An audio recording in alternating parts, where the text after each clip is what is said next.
Hi everyone, it's me, Darlene. We are doing a craft today, one that I am so incredibly excited about. I don't know why I didn't jump on this wagon a long time ago when everybody started doing these. I'm surprised that we can still find these flat glass marbles at Dollar Tree. I would think that they would all be sold out. They might be, now that I've caught on to this craft. I showed you a little bit the other night in one of my craft vlogs that I was making pendants. I just had the glass glued to the paper, and that's as far as I had gotten. Now I have actually cut the paper around the stone, and now I've even come up with my own little bail so that we can add a ring so that you can pass the pendant through a chain or a cord. Looky at that. So let's just get started, and I'll show you what I did. I just pulled out 5 of these flat marbles. Now some of them will have flaws, but I find if the flaw is a pretty big one or a pretty deep one, just try to put it on an image that might have some dark on it and it doesn't show as much. So I'm not overly concerned about that at this point. So just go through some magazines and find some images you like. Now I really love this gold right here. This is a thicker piece of paper. This is like, you know, the thick part of a magazine. I haven't used that yet, but I'm going to.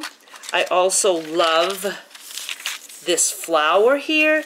And to get an idea, it's not as pretty when you're trying to get the idea, but I'm telling you, after you put the nail polish on the back or the Mod Podge, and that is glued to the stone, it is beautiful. And I'll be showing you some examples. So there's that. I even liked this. Whoops, let's put it this way. I thought a bead with some green and pink. I just love green and pink together, and I just thought that would be super cool. And then I love this page because look at these. I think I could possibly get all 3 of these images on a bead. The little bird, this guy on one, this guy on one. How pretty that would be for a bracelet to have those 3 stones. I haven't played with making bracelets yet. We also have this here. We have this here that could be cool. We definitely have the cool peacock feathers. I like to, you know, sometimes just put a little bit of the feathers and leave some of the color showing. I don't know, you just do whatever you want. So let's do a few of these, and then I will show you how I made the bail, and we'll be done. So let's start with this guy right here. I have been using clear nail polish, but you can use Mod Podge. I am told, I have not experimented with that yet, but I just use a clear Wet n Wild nail polish that I got at Dollar Tree. No, this was at Walmart for like 93 cents. And I'm just going to put a generous amount on the back of the stone. And if you don't like your finished product, you can just take some nail polish remover or some 100% acetone and start over. Just wipe it off. Then you can put it wherever you want. And at this point, you can turn to make sure you like it. Like, do I want it more on the darker lines? Do I want it more on the light lines? I like it where I have some dark lines and some light lines. So I'm just going to push that down. And I'm going to put this aside until tomorrow. It really does take about that long to dry. Let's go on to these guys. Let's do these 3 things. You can also take some nail polish remover if you want to clean your rock on the bottom. I call them rocks. Some people call them stones. Most call them flat marbles. Let's do those 3. That'll be a pretty little set. You know what I'm going to do just to make it easier is I'm going to just, you know, cut out around those images. Then I can just transport that to its new location. You will see some take this and go like this and draw around and then cut the circle up. No, way too much work. And you don't get the pleasure of like sliding your stone around to see if you have it in the right spot. Now some are littler than others. See, now this guy is bigger than this guy by a lot. So I'm going to use this little one here. Excellent idea, Darlene. So smart sometimes. Okay. Right there looks good to me. And let's see if we can just get them kind of matching. So 3 kind of small ones here. Am I off camera as always? I have not tried this with a quick dry top coat. As the glue, I will do more experimenting. As I said, I've just started doing this, so plop him on there. Make sure I got the little birdie. Okay, we'll move this now. Let's go ahead and do the pink and green socks. I think I'm just going to like that. Oh, now this one has a big boo-boo. I have to think of what to do with big flaws. Well, I kind of like this big one. Let's go with that.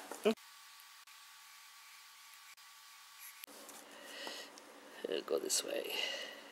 I like that right there. And again, I could have cut this just to make it easier to transport to its drying location.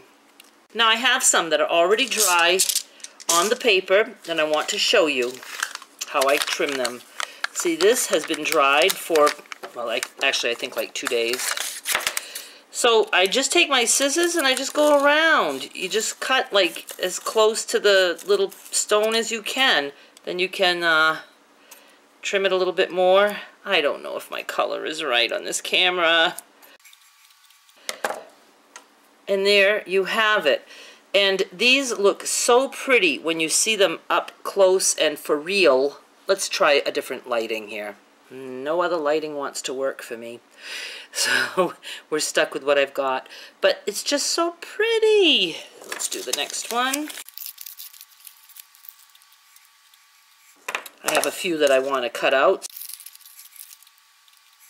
Now this one, I noticed the back of this magazine page had a darkish yellow, and that kind of showed through when this was drying, but it showed through by a lot. Now that it's dry, I really don't see it. I mean, it might be a little bit more darker in the center, but that was just like a lace dress with roses on it, so I thought that was nice.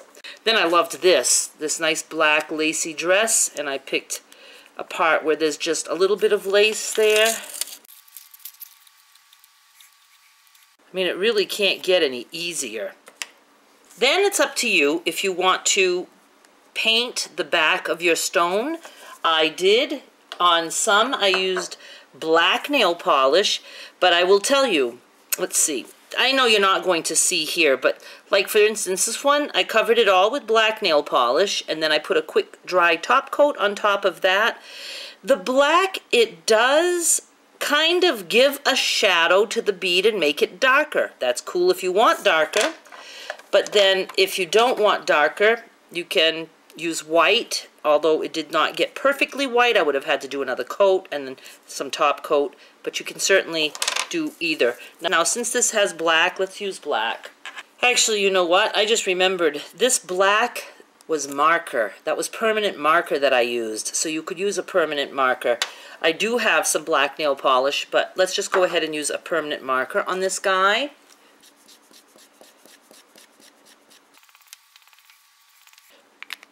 And if it doesn't fully cover, you can let it dry for a second, do it again. Let's go ahead and do a little bit more. There. Here's the way I'm going to make the bail. And if you want to look those up, it's spelled B-A-I-L. I am going to take a paper clip. Now you want the bail to stick up just a little bit above the rock, or stone, or marble.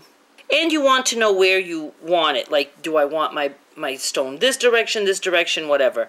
I'm going to go this way. So I want my paper clip to stick out just a little bit, if you can see that. I don't need it the full length, so I'm going to open this up, and because I don't have wire cutters, I just make a little crimp in it with my scissors, and then I just bend back and forth until that snaps off.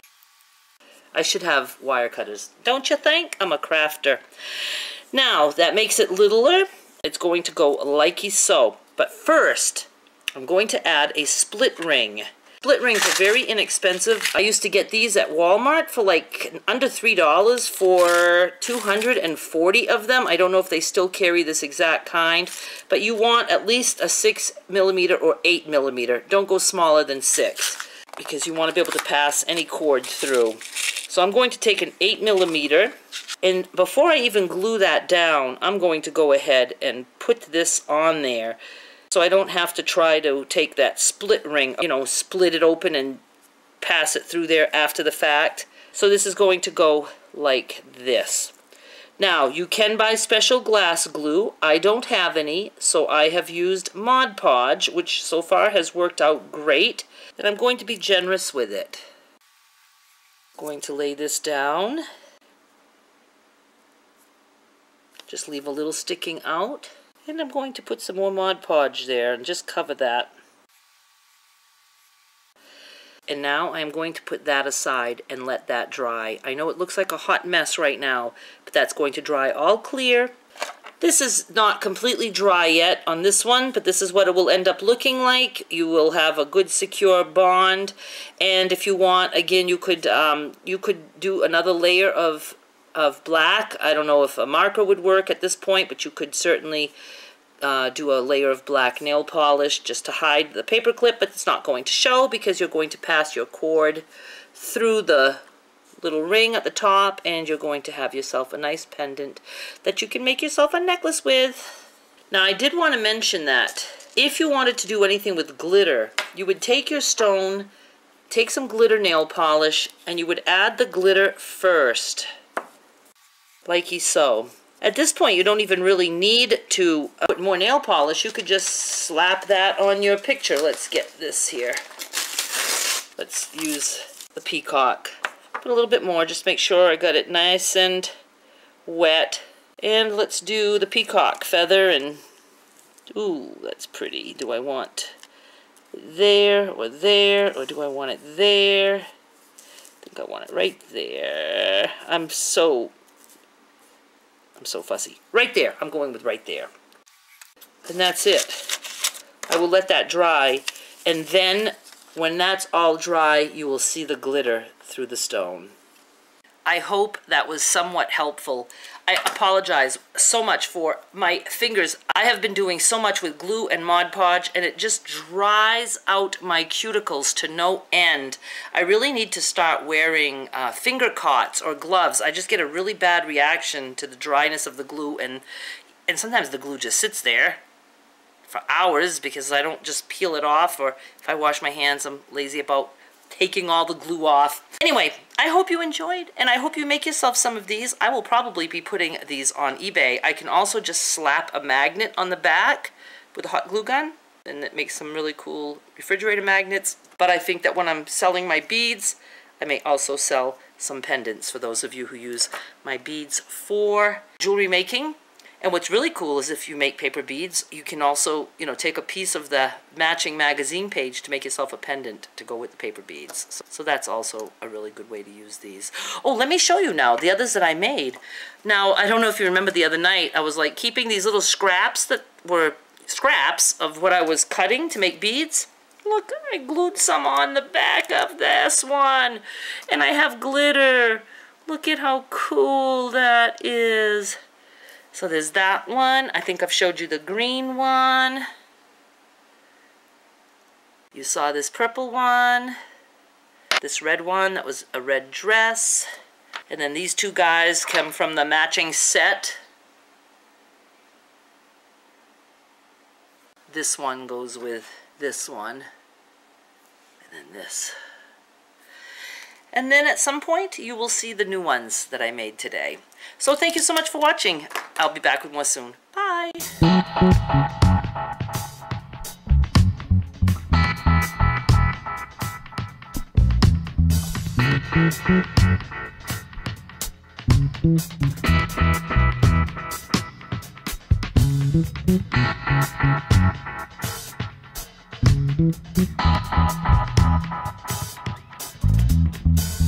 Thank you.